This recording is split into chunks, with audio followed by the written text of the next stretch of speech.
24th March RRB ఎన్టీపీసీలో అడిగిన memory based general studies questions నేను ఫాస్ట్గా ఎక్స్ప్లెయిన్ చేస్తాను చూడండి. ఫస్ట్ క్వశ్చన్ వచ్చేసి when was stand up India scheme launched వచ్చేసి 5th April 2016. 5th April వచ్చేసి నేషనల్ మ్యారిటైమ్ డే గుర్తుపెట్టుకోండి. Under article 33 who can restrict or enforce fundamental rights of armed forces వచ్చేసి parliament of India. Next question వచ్చేసి 100th constitutional amendment యాక్ట్కు సంబంధించి అడుగుతున్నాడు. అది వచ్చేసి India Bangladesh మధ్యలో ల్యాండ్ బౌండరీ అగ్రిమెంట్కి సంబంధించింది. నెక్స్ట్ క్వశ్చన్ వచ్చేసి official language provisions are in which part, మన కాన్స్టిట్యూషన్లో అఫీషియల్ లాంగ్వేజ్ ప్రొవిజన్స్ ఏ పార్ట్కి సంబంధించింది అడుగుతున్నాడు. లాంగ్వేజ్ వచ్చేసి ఎల్ ఉంటుంది కదా, ఎల్లుని రొటేట్ చేస్తే ఏమవుతుంది 7 అవుతుంది. ఆల్రెడీ పార్ట్ 7 వచ్చేసి మన కాన్స్టిట్యూషన్లో డిలీట్ చేశారు పార్ట్ బి స్టేట్స్. నెక్స్ట్ ఏం వస్తుంది 17 వచ్చేసి అఫీషియల్ లాంగ్వేజ్ సంబంధించిందని గుర్తుపెట్టుకోండి. ఎలాగూ 27 పార్ట్ లేదు, 7 లేదు, ఎలాగూ 7 తర్వాత 17 తర్వాత 27 లేదు. ఎందుకంటే మన కాన్స్టిట్యూషన్లో ఉండేదే 22 parts, number wise 22 total 22 parts కాకపోతే నెంబర్ వైజ్ 25 ఉంటాయి. ఎందుకంటే కొన్ని యాడ్ అయి ఉంటాయి. పార్ట్ 4 నుంచి part 4A, part 9, part 9A, part 9B, part 14A, అలాగే పార్ట్ 7 కూడా డిలీట్ చేస్తారు. అన్ని తర్వాత మనం డిస్కస్ చేద్దాం నీట్గా. అండ్ అఫీషియల్ లాంగ్వేజ్ ఆర్టికల్స్ వచ్చేసి ఒక చిన్న స్టోరీ చెప్తా గుర్తుపెట్టుకోండి. ఒక అబ్బాయి వచ్చేసి ఒక అమ్మాయికి 143 అని చెప్పాడు. 143 ఐ లవ్ యూ అని చెప్పి ఒక అమ్మాయికి చెప్తే అమ్మాయి టైం తీసుకుంది, ఒక 1 వీక్ టైం తీసుకొని 8th డే తన లవ్ యాక్సెప్ట్ చేసింది. 8th డే అంటే 143 + 8 ఏమవుతుంది 151. సో ఇద్దరు సింగిల్గా ఉన్నారు కదా, తర్వాత సింగిల్ అయ్యారు, 3 ముళ్ళు అవుతారు కాబట్టి.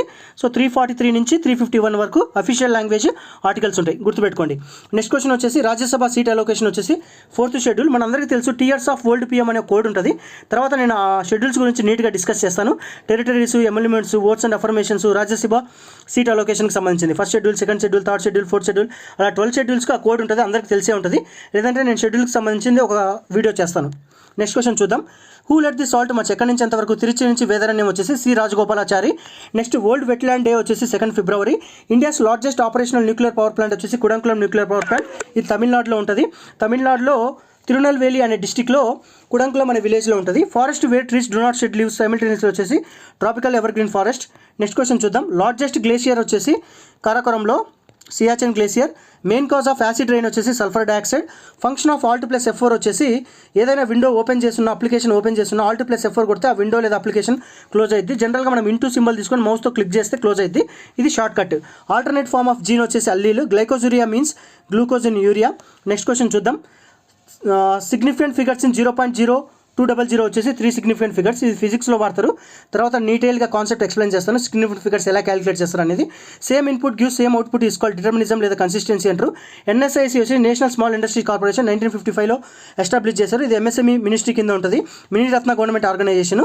Why do solids have fixed shape అంటే because they have strong intermolecular forces. తర్వాత నేను మొత్తం ఎక్స్ప్లెయిన్ చేయలేను, వీడియో పట్టదు.